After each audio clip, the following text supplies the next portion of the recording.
विश्वासी जीवनमा शैतानको किल्ला र शैतानको योजनाहरूलाई भत्काउनको लागि चाहिँ हरेक विश्वासीले अनिवार्य 3वटा काम गर्नुपर्ने हुन्छ। अनि यो 3वटा कुरा र 3वटा काम जो विश्वासीले गर्छ उसको जीवन विजयी जीवन हुनेछ, उसको जीवन जितको जीवन हुनेछ, उसको जीवन ज्योतिको जीवन हुनेछ, उसको जीवन चाहिँ परमेश्वरको सन्तानको जीवन हुनेछ।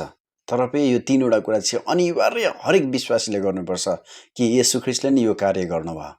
अनि त्यो चाहिँ के हो भनेदेखिलाई पहिलो कुरा उपवास।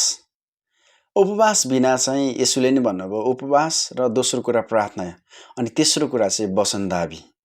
अनि यो 3वटा कुरा चाहिँ एकदमै यो 3वटा कुरालाई लिइकन हामी बढेको हुनुपर्छ। येशू ख्रीष्टले यो 3वटा कुरालाई लिइकन बढ्नुभयो। उहाँको विश्वासको जीवन 3वटा कुरालाई लिइकन पितासँग सम्बन्ध बनाउँदै उहाँ अगाडि बढ्नुभयो। पहिलो कुरा उहाँ उपवास पनि बस्नुभयो, दोस्रो कुरा प्रार्थनामा धेरै समय उहाँले बिताउनु भयो। पितासँग मजबुत सम्बन्धको लागि उहाँ हर रात समय बिताउनुहुन्थ्यो प्रार्थनामा। अनि शैतानले परीक्षा गर्दाखेरि मत्ती 4को 1देखि 11 पदसम्म कि त्यहाँनिर वचनको दाबी सही तरिकाले उहाँले वचनको तरबार चलाउनु भएको छ। अनि हरेक रोगी बिमारलाई प्रार्थनाद्वारा उहाँले भूतहरू निकाल्नु भएको छ।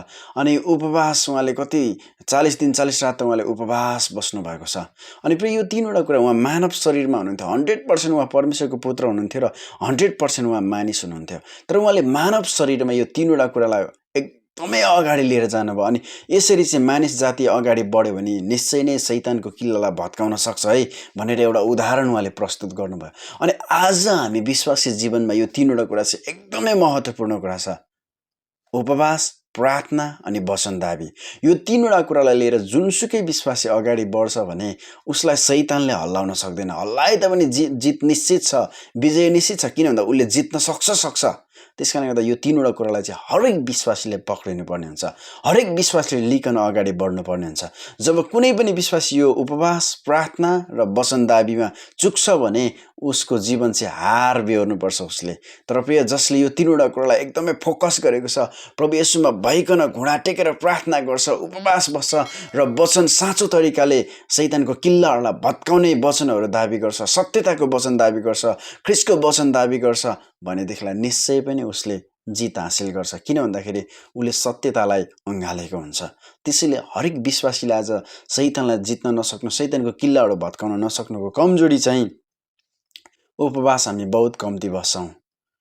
अनि प्रार्थनामा पनि हामी थोरै समय बिताउँछौँ प्रिय। अनि वचनदाबी त हामीलाई वचनै हामी अध्ययन गर्दैनौँ, थाहै छैन कति वचनहरू। अनि शैतानले हामीबाट धेरै कुराहरू चोरेर लगेको छ, धेरै कुराहरूमा हामीलाई हार्न बाध्य बनाएको छ।